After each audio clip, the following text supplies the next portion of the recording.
बाहाघर 12 वर्ष परे स्वामी गिरफ। स्त्री देला एतला बंधा हेला स्वामी। यात्रा अभिनेत्री सोनाली स्वामी श्रीक्षेत्र को पुलिस गिरफ करिछि। सोनाली एतला आधार रे श्रीक्षेत्र बंधा होइछंती। सोनाली अभियोग से नाबालिका थिबा समय रे स्वामी श्रीक्षेत्र सामंत सिंहार तांको मिछ प्रलोभन देखाई प्रेम करी बाहा होइतिले। एने गत 2 मास तले सोनाली कृष्णप्रसाद थाना रे लिखित अभियोग करिथिले। अभियोग आधार रे शनिवार पुलिस एक्शन नेछि। भुवनेश्वर श्रीक्षेत्र को पुलिस उठाई नेछि।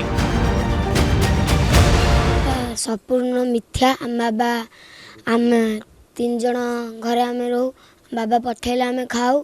आम बाबा को संपूर्ण मिथ्या रे पुलिस थाना मु सरकार पाखे अनुरोध करुची आम बाबा को आनी दियंतु। सेपटे पुलिस श्रीक्षेत्र को गिरफ करिबा परे कांदुची श्रीक्षेत्र परिवार।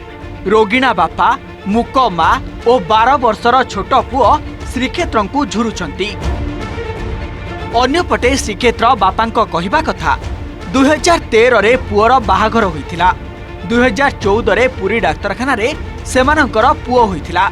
सेते बेलकु कागजी ओरफ सोनाली को 22 वर्ष होइथिबा सरकारी कागज पत्र रे प्रमाण रहिछि।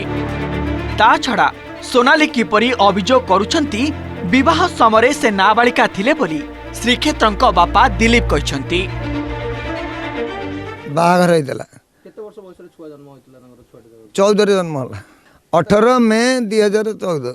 एटा संपूर्ण मिथ्या आज्ञा। एटा कल्पल कल्पित एटा करवा एटा जबरदस्त करके नहीं मो पु को रखा कथा किसी ना आज्ञा। तारी दयारू आम बचुलु। मोर जड़े हैंडिक्याप्ट स्त्री गोटे छोटिया पिलाटा सी पठाऊले आम खाऊलु बचुलु। एराक अन्याय सारे मु सरकार को अनुरोध करी कहूँ यहाँ जदि आप तदंत करूँ सबु पक्ष तदंत करूँ जदि ए मिथ्या अच्छी ताले मो पु को जेल नहीं। परिवार श्रीक्षेत्र थिले साहा भरोसा। श्रीक्षेत्रंक पाई चलुथिला परिवार। बहु पुओ प्रति आनिथिबा अभियोग संपूर्ण भित्तिहीन बोली परिवार कहिछि। कृष्ण प्रसाद रु नीलकंठ प्रधान को रिपोर्ट, ओटीवी।